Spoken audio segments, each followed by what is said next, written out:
সাকিবের ব্যাটিং দেখলেই যেন মনে শান্তি পায়। যেখানে বাংলাদেশ টিম শ্রীলঙ্কার সাথে ব্যাটিংয়ে হতাশাজনক, সেখানে সাকিব গ্লোবাল সুপার লিগে নিজের জাত চিনাচ্ছেন ব্যাটিং করে।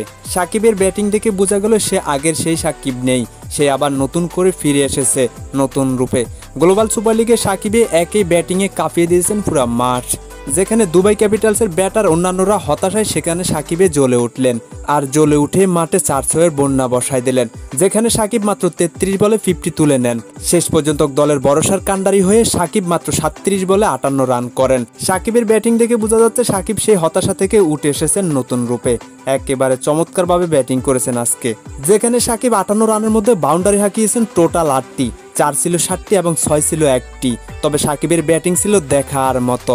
অন্যদিকে শ্রীলঙ্কার বিপক্ষে প্রথম টি-20 ম্যাচে বাংলাদেশি ব্যাটারদের হতাশ। 20 ওভার খেলে শ্রীলঙ্কাকে টার্গেট দিয়েছে মাত্র 155 রান।